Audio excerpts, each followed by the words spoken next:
place.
Nice.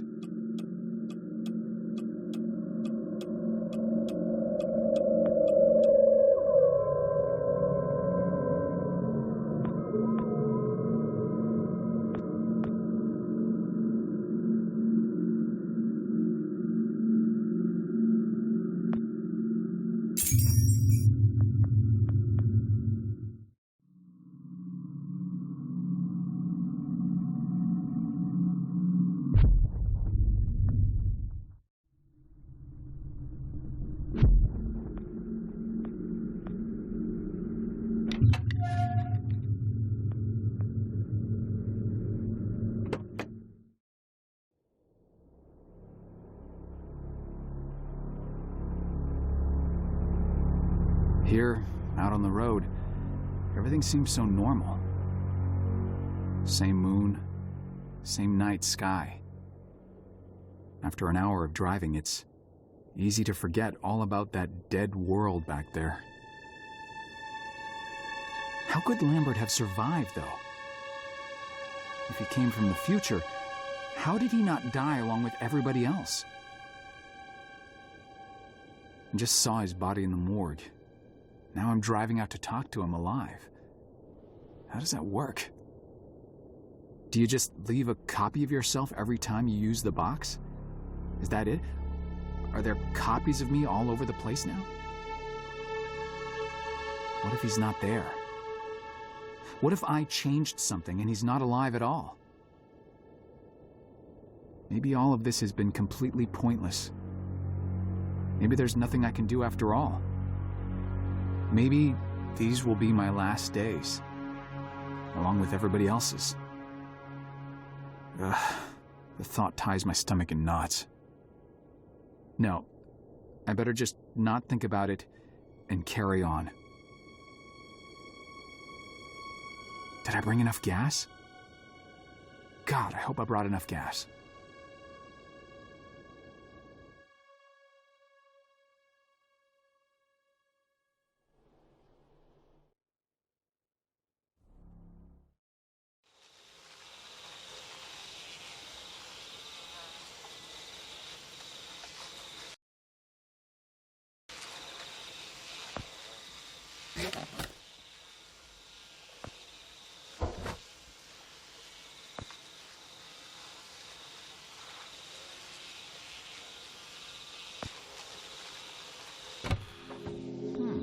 Nice.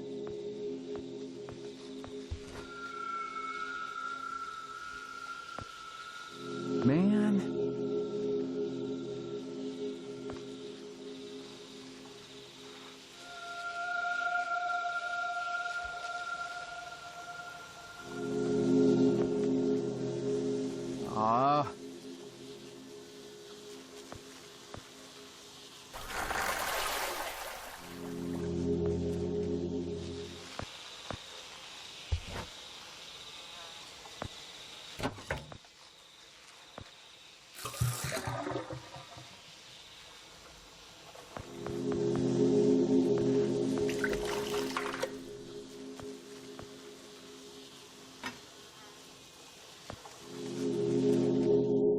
When I was a little lad, and so my mother told me, way haul away, we'll haul away, Joe.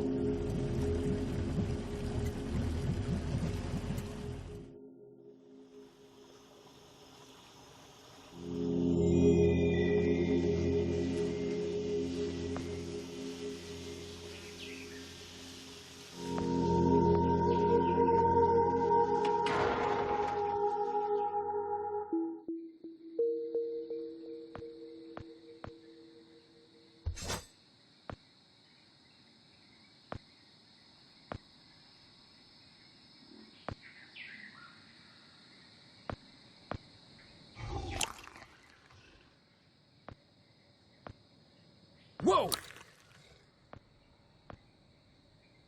Whoa!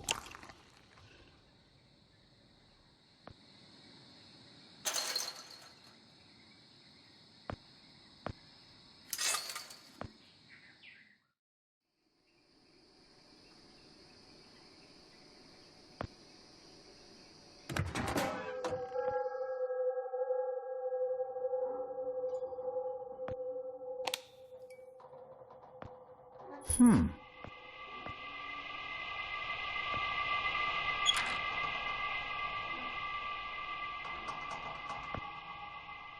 Hmm.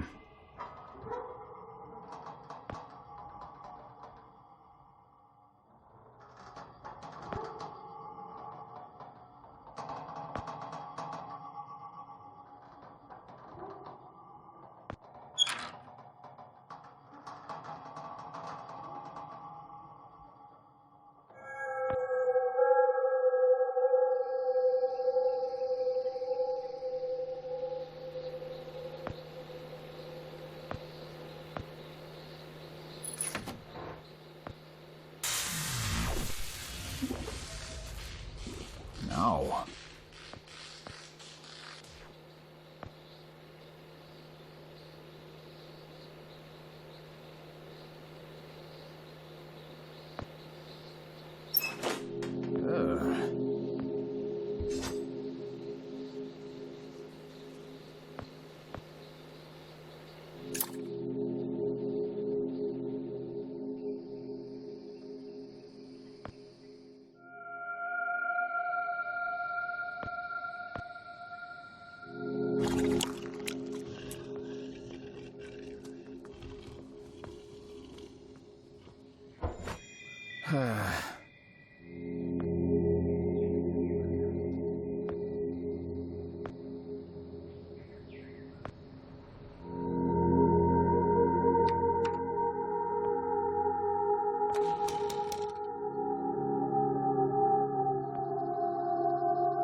Boy.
Wow.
Stop right there.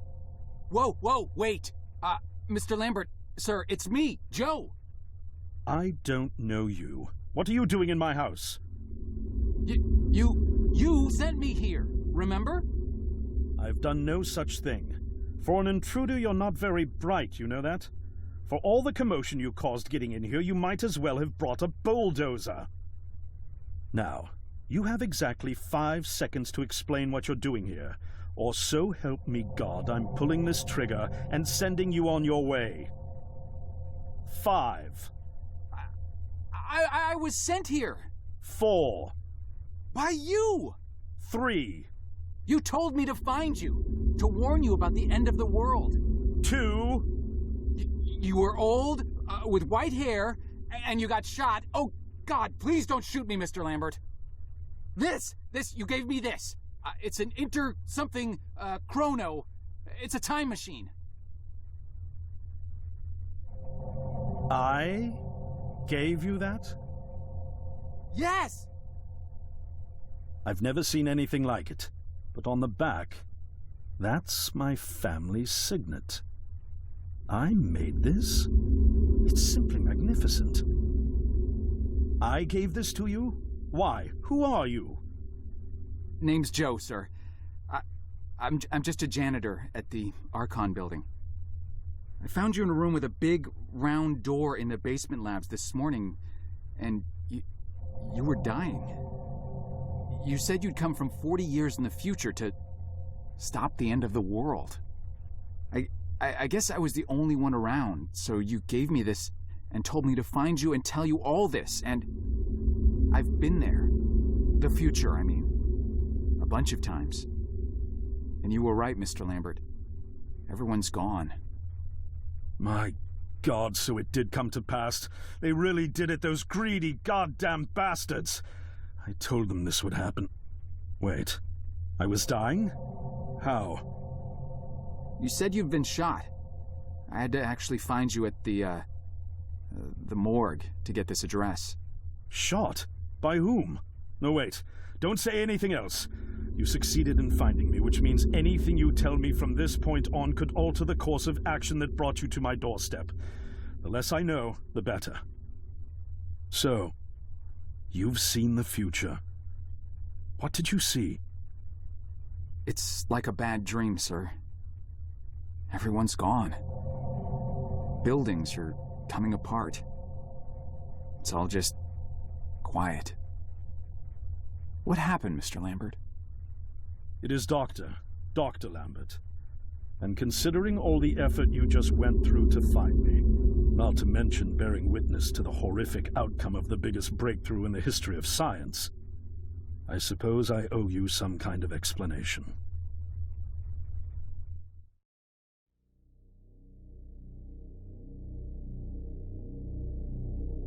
I was 24 when I got hired by Archon, or Athena as it was called back then. Athena was one of the many weapons R&D companies formed during the Second World War.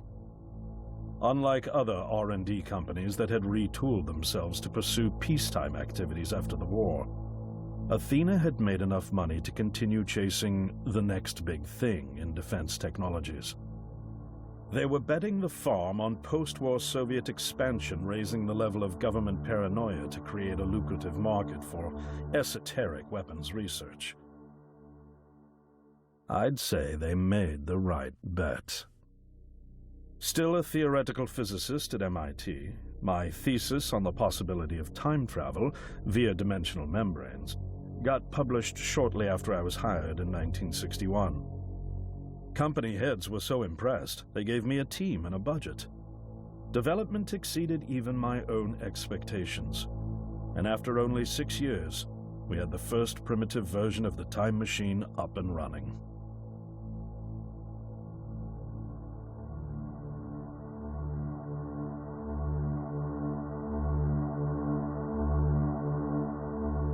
Our first successful trials involved sending simple objects into the future with a timed return.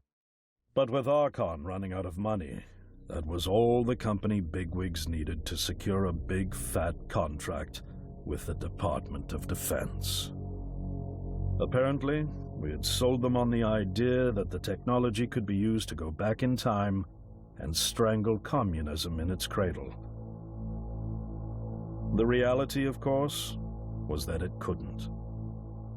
Due to the laws of causality, you can't travel back in time beyond the point where time travel was invented. And sooner or later, we had to explain that to our benefactors. When they started pushing for progress reports, Archon management had to come clean, but instead chose to ease government concerns by claiming the technology could be used to bring back advanced weapons from the future. But this, too, was a lie.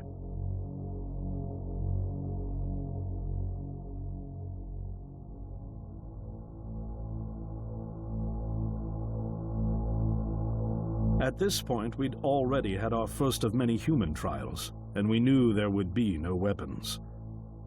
In fact, our results were as terrifying as they were baffling. Time pilots returned frenzied and confused, raving about empty streets and human remains. At first, we assumed the city had suffered a Soviet attack in the near future and had been evacuated as a result. But as we pushed on further, the terrible reality became clear. Time pilots started returning fatally ill, dying within a day or two from painful convulsions. Some never returned. We lost several pilots, machine prototypes, and other equipment. When the first contamination erupted in the lab, we were completely unprepared, losing 3 lab technicians to what we later identified as an incredibly aggressive airborne virus.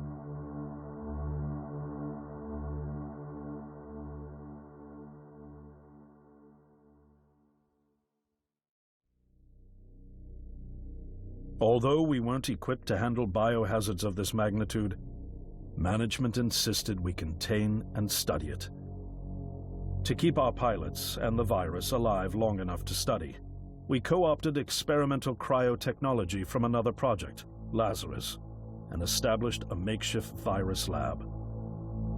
Once again, the bigwigs managed to spin our setbacks into a success story for the Department of Defense, now claiming that the virus could be cultivated for use as a biological weapon. The team threatened to resign, but outrage was swiftly quenched by promises of massive salary increases and stock options. I didn't take the bribe. I'd witnessed the lethal efficiency of the virus firsthand. I knew there was only one way this was going to end, so I handed in my resignation and set up shop out here. For over a year, I've been working to recreate the technology to bring me back in time and prevent mankind's extinction from ever happening.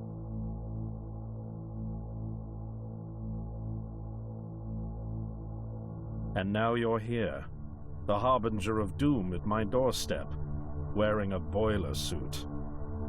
Who could have imagined that Judgment Day would begin like any other Monday in May? In any case, unfathomable as it may be that you were able to bring this information to me, knowing is only half the battle. Preventing the outbreak will require more than just your tenacity. Me? Wait, what? Yes, I'm afraid I must rely on you one more time. You must go back to Archon and prevent the outbreak. No, that's, I mean, I'm really honored and everything, but... Believe me, you're the last person in the world I want to entrust with this, and I mean that quite literally. But by this time tomorrow, the entire city will have succumbed to chaos, panic, and death. You're here now, and you're all I've got. Wait, but what about you? Can't you fix this, Doc? Don't you have a plan? I can't go myself, because that would break the law of causality. The only reason you are here to warn me now is because I was there to send you. And the only reason I was there to send you is because I was able to bring my work to fruition here. But... We've no time to waste. It's the only way. You told me you found me this morning, correct? Yes, but... That means I failed to stop it, and the outbreak has already begun. The time pilot for today's trial must have brought the virus back from the future, which then somehow got out of the containment chamber and spread. That pilot is Patient Zero. I need you to destroy the supercomputer system controlling the time machine. All the research data is stored there too. You must destroy it before the time machine departs. I'm reconfiguring your device to send you back 1 day earlier. This should allow you ample time to return to Archon and get inside. On the other shore from here, about 500 yards down the road, is a rest stop. You'll find a van there, fueled and ready to go. Oh, I already have a ride. Which won't be there yesterday, you ninny. Now stop interrupting me. One last thing, and I need you to listen carefully because this is very, very important. Make sure you do not meet the earlier version of you. Why? What will happen? No one knows for sure. It's one of the conundrums not yet accounted for. There are theories, of course. None of them pleasant. Now, let's get you ready.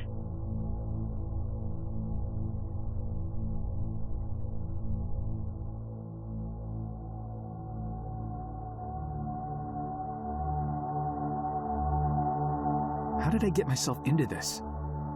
I nearly got killed trying to reach Dr. Lambert thinking he had a plan. And it turns out it's me. I'm the plan. At least I don't have to walk back. This van's not as cool as the ambulance, but it has its charm. And it sure was nice of him to pack me lunch. I wish he'd pack me a can opener for the beans, though. And some gas for the Bunsen burner. But I'm sure I'll think of something. I've got several hours of driving ahead of me after all. It'll be almost morning before I get to Archon. I just hope I have enough time.